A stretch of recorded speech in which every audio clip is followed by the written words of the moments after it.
अगर आप कंफ्यूज्ड हो बिटवीन एक्स्टर और टाटा पंच, इस वीडियो को पूरा देखना क्योंकि इस वीडियो को पूरा देखने के बाद आपके मन में जो भी कंफ्यूजन है वो क्लियर हो जाएंगे। तो सबसे पहले ये दोनों गाड़ियाँ माइक्रो एसयूवी कैटेगरी के अंदर आते हैं। प्राइसिंग भी ऑलमोस्ट सिमिलर हम कह सकते हैं। लोअर वेरिएंट में पंच थोड़ी सस्ती है। टॉप मॉडल के हिसाब से अगर आप देख रहे हो तो पंच थोड़े से एक्सपेंसिव साइड में आती है, but at the same time आपको इक्विपमेंट्स भी उसमें थोड़े ज़्यादा मिलेंगे। लेकिन ये जो पूरा कंपैरिजन है ना, ये फीचर्स, इक्विपमेंट्स, वेरिएंट्स को लेकर नहीं है। बट इस वीडियो के अंदर मैं दोनों ही गाड़ियों की प्रैक्टिकलिटी के बारे में बात करना चाहूँगा। स्पेशली दोनों के अंदर एक्सपीरियंस आपको कैसा मिलता है और कौन सी गाड़ी आपकी रिक्वायरमेंट को फुलफिल कर पाएंगी, ये सारी चीज़ें हम डिस्कस करेंगे इस वीडियो में। तो मैं चाहूँगा कि वीडियो को पूरा देखें ताकि आपको सारी चीज़ें समझ में आए।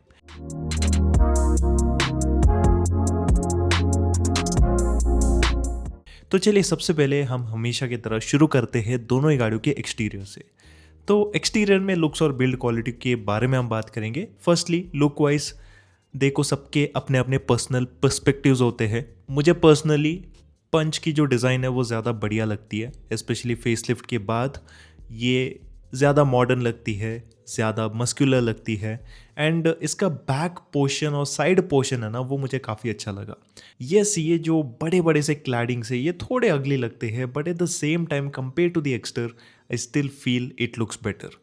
सामने वाली जो डिज़ाइन है वो थोड़ी और बेटर हो सकती थी। मुझे ये फेसलिफ्ट स्लाइटली ओवर डिज़ाइन लगा, स्पेशली बम्पर वाला एरिया काफ़ी बड़ा सा दिया गया है।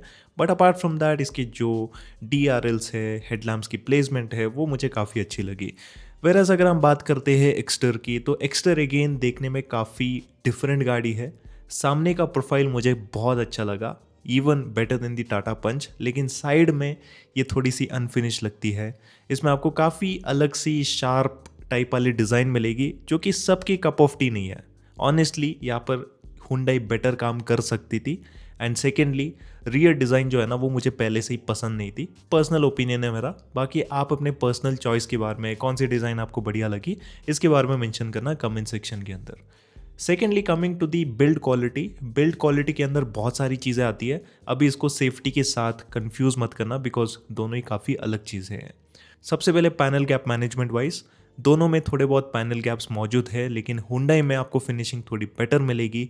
पेंट की जो क्वालिटी है वो हुंडई में स्लाइटली बेटर मिलती है। बहुत डिफरेंस नहीं है, थोड़ी बहुत है, लेकिन एक्चुअल जो डिफरेंस है ना वो आपको लॉन्ग टर्म के अंदर पता चलेगा। अभी लॉन्ग टर्म के अंदर पंच फेसलिफ्ट कैसे परफॉर्म करेगी paint quality wise, paint durability wise, उसके बारे में अभी बताना थोड़ा सा मुश्किल है। बट हाँ, एक्सटर की जो पेंट फिनिश है ना वो थोड़ी कंसिस्टेंट रहती है और इसमें रस्टिंग इश्यूज वगैरह नहीं आते।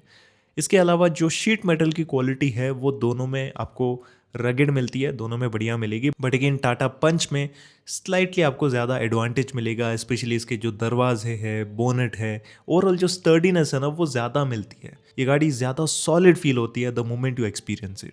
तो वो कुछ चीज़ें हैं जो कि पंच को थोड़ी स्पेशल बनाती है। सिमिलरली अगर मैं बात करूँ दोनों के इंटीरियर के बारे में, तो इंटीरियर लुक वाइज देखो, पंच में आपको स्लाइटली एसयूविश डिज़ाइन मिलेगी, थोड़ी रगेड फील होती है, थोड़ी मॉडर्न भी फील होती है। एंड ओवरऑल मुझे काफ़ी पसंद है इसका डिज़ाइन।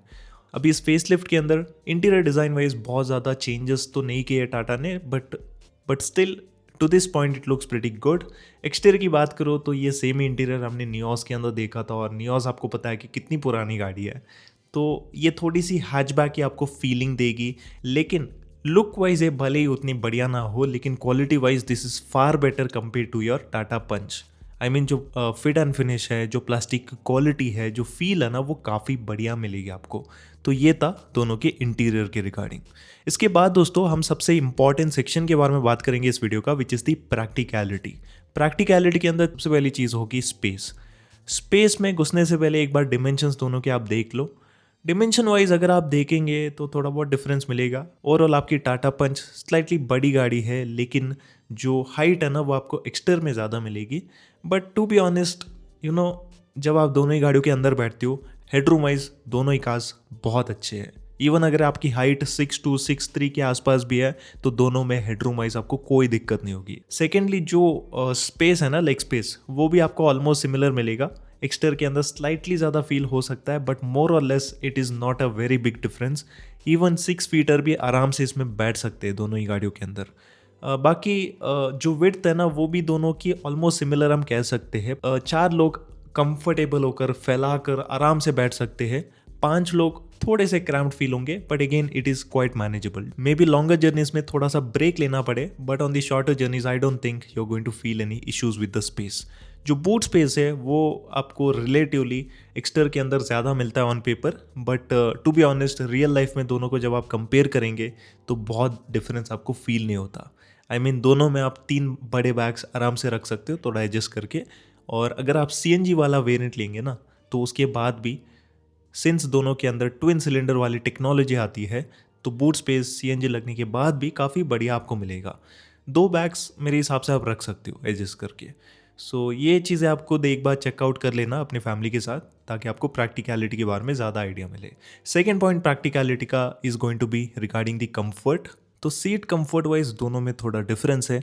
जैसे कि सबसे पहले जो कुशनिंग लेवल्स है वो पंच में आपको स्लाइटली फर्मर साइड में मिलेगी, एक्स्टर में कुशन्स आपको बहुत सॉफ्ट मिलती है। तो जो फर्म सेटअप होता है ना वो लॉन्ग जर्नीज़ के लिए ज़्यादा बेटर माने जाते हैं। आप सीट के अंदर सीधा धंसते नहीं हो, वो थोड़ा बेटर आपको सपोर्ट देता है। जो आपकी एक्स्टर के सीट्स है ना वो सॉफ्ट होने की वजह से सिटी के लिए ज़्यादा प्रेफरेबल है। अगर आप लॉन्ग जर्नीज़ में जाएंगे तो थोड़ा सा आप सीट के अंदर धंस सकते हो, एंड आफ्टर फ्यू 100 किलोमीटर्स आपको ब्रेक तो लेना ही पड़ेगा। तो ये एक छोटा सा डिफरेंस है। सेकेंडली सीटिंग पोस्चर आपको पंच के अंदर थोड़ी ज़्यादा कमांडिंग मिलती है, थोड़ा ज़्यादा ही अपराइट मिलता है। तो अगेन थोड़ा सा SUV वाला फील अगर आपको चाहिए तो वो पंच में मिलेगा। एक्स्टर की सीट्स जो है ना वो अगेन अपराइट ही है, लेकिन सीट की पोजीशन मुझे नियोस जैसी ही लगी। बहुत ज़्यादा डिफरेंस नहीं है, थोड़ी सी अपराइट मैं कहूँगा। पीछे की सीटों के हिसाब से मुझे एज सच कोई बहुत बड़ा डिफरेंस फील नहीं हुआ। यस कुशनी लेवल के अंदर थोड़ा सा डिफरेंस है, but overall in terms of seating both are similar. तो ये था दोस्तों पूरा सेक्शन प्रैक्टिकलिटी का। Now let's focus on the performance. So performance में इंजन की बात करूं तो पंच में 2 इंजन ऑप्शंस आते हैं। सबसे पहले आपको मिलेगा 1.2 लीटर का Revotron natural aspirated petrol engine, जिसमें 3 सिलेंडर आता है। बहुत ही डिसेंट इंजन है, जिसमें आपको 84 bhp की पावर और 114 Nm के आसपास टॉर्क मिलेगा। इसके साथ आपको टर्बो इंजन भी सेपरेट मिलता है, लेकिन ये टर्बो इंजन केवल टॉप मॉडल के अंदर अवेलेबल है। टर्बो के अंदर आपको ओवरऑल जो परफॉर्मेंस है ना वो काफ़ी अच्छी मिलती है। वेराज अगर मैं बात करूँ एक्स्टर की, तो एक्स्टर में एक ही इंजन ऑप्शन आता है, विच इज़ दी 1.2 लीटर का कापा 4 सिलेंडर पेट्रोल इंजन। ये प्रोड्यूस करता है अराउंड 83 bhp की पावर और 113 Nm का टॉर्क। ओवरऑल अगर बात की जाए परफॉर्मेंस की, तो सबसे पहले नेचुरल एस्पिरेटेड इंजन की बात करूँ तो दोनों के NA इंजन के हिसाब से मुझे कहीं ना कहीं एक्स्टर का इंजन ज़्यादा बढ़िया लगता है। ऐसा नहीं है कि परफॉर्मेंस वाइज बहुत डिफरेंस है, performance wise both are pretty decent, both are very average, लेकिन रिफाइनमेंट लेवल वाइज आपकी एक्स्टर काफ़ी बेटर फील होती है। और इसका रीज़न है इसका 4 सिलेंडर वाला सेटअप। वैसे देखो 3 सिलेंडर होना कोई डील ब्रेकर नहीं है, दिस इज समथिंग जो कि आप कुछ टाइम के बाद यूज टू हो जाओगे। लेकिन अगर आपको ओवरऑल स्मूदर एक्सपीरियंस चाहिए throughout the lifetime of the car, then 4 cylinders जो है ना वो ज़्यादा बेटर आउट परफॉर्म करते हैं टू एनी 3 सिलेंडर अवेलेबल। तो refinement level wise there is no competition, Exter ज़्यादा बेटर फील होगी। परफॉर्मेंस वाइज NA इंजन्स में ज़्यादा कोई डिफरेंस नहीं है। वैसे परफॉर्मेंस को ही अगर आप प्राइमरीली कंसिडर कर रहे हो, देन पंच का टर्बो इंजन डेफिनेटली ज़्यादा पंची फील होगा, ज़्यादा बेटर फील होगा। लेकिन उसमें प्रॉब्लम इतनी है कि वो केवल टॉप मॉडल के अंदर आता है, एंड जिस प्राइस पर टॉप मॉडल अवेलेबल है ना उस प्राइस पॉइंट पर आपको बड़ी सेगमेंट वाली गाड़ी भी मिल सकती है। उसी प्राइस पॉइंट पर आप चाहे तो वेन्यू का टर्बो ले सकते हो, नहीं तो आप नेक्सॉन का जो टर्बो है ना वो भी ले सकते हो। उसमें आपको ज़्यादा बेटर प्रैक्टिकलिटी मिलेगी, एंड दोनों ही गाड़ियाँ पंच के कंपैरिजन में ज़्यादा बेटर है मेरे हिसाब से। इसके अलावा दोनों में CNG वाला ऑप्शन भी आता है, एंड CNG में परफॉर्मेंस आपको थोड़ी सी कम मिलेगी, लेकिन सिटीज़ के अंदर आप मैनेज कर सकते हो, कोई बड़ी दिक्कत नहीं है। इसके अलावा दोस्तों अगर बात की जाए ट्रांसमिशन ऑप्शन की, गियर बॉक्स की, तो दोनों में मैनुअल वाइज आपको 5 स्पीड का मैनुअल ही मिलता है, और ऑटोमेटिक में दोनों के अंदर आपको 5 स्पीड का AMT ट्रांसमिशन मिलेगा। सबसे पहले मैनुअल दोनों का काफ़ी अच्छा है, काफ़ी रिलायबल भी है, लेकिन ओवरऑल स्मूदर एक्सपीरियंस चाहिए तो extra slightly easy and slightly lighter feel होती है, थोड़ी स्मूथ फील होती है। एंड इवन अगर आप AMT की तरफ भी जाते हो तो एक्स्टर का AMT ज़्यादा स्मूदी फील होगा। आई मीन अगर आपको AMT के हिसाब से इस प्राइस पॉइंट पर कोई भी गाड़ी लेनी है तो एक्स्टर आपको ज़्यादा स्मूदर एक्सपीरियंस देती है, even compare to your Maruti का AMT। बाकी पंच के अंदर आपको एक एडवांटेज क्या मिलता है कि अगर आप CNG वाला ऑप्शन ऑप्ट करते हो तो उसके अंदर भी AMT वाला ऑप्शन टाटा प्रोवाइड करती है, which is a very big advantage. So ये चीज़ एक्स्टर के अंदर भी होती तो बढ़िया रहती। So this was regarding the power train. अभी चलिए दोस्तों बात कर लेते हैं दोनों ही गाड़ियों के ड्राइविंग एक्सपीरियंस के बारे में।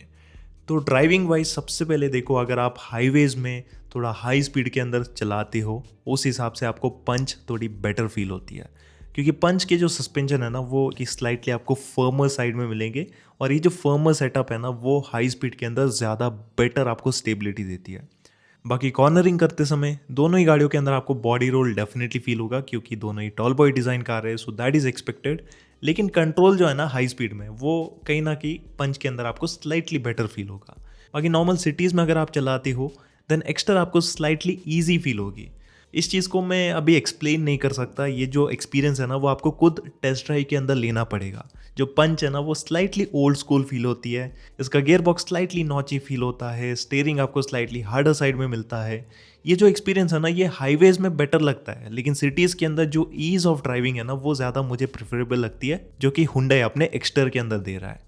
मुझे पर्सनली पंच हाईवे के लिए बेटर फील होती है और एक्स्टर जो है ना वो सिटीज़ के लिए बेटर फील होती है।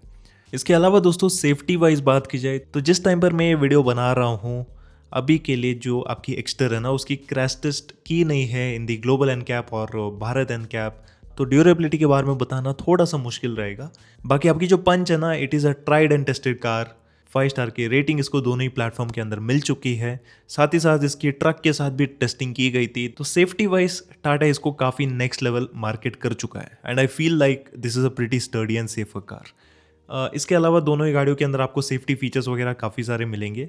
सो आई गेस मैंने सारी प्रैक्टिकल चीज़ें इस वीडियो के अंदर डिस्कस कर दी है। बाकी देखो मैं कंक्लूजन वगैरह कुछ भी नहीं देने वाला हूँ, मैं चाहूँगा कि एक बार आप दोनों ही गाड़ियों को प्रॉपर वे में टेस्ट ड्राइव करें, अपने रिक्वायरमेंट्स को आप सबसे पहले नोट डाउन करें और अपने रिक्वायरमेंट के हिसाब से दोनों ही गाड़ियों को प्रॉपर टेस्ट ड्राइव करके आप चूज़ करें कि आपके लिए कौन सी बेटर रहेगी। बाकी हाँ, अगर आपको कुछ चीज़ें समझ में नहीं आई तो इस वीडियो को पूरा देखना, फिर भी अगर आपके मन में और भी डाउट्स है तो आप कमेंट सेक्शन में पूछ सकते हो, मैं डेफिनेटली आपकी क्वेरी को आंसर करने की कोशिश करूंगा। तो इसी के साथ दोस्तों चलिए मिलते हैं आपसे अगले वीडियो के अंदर, तब तक के लिए good bye and take care.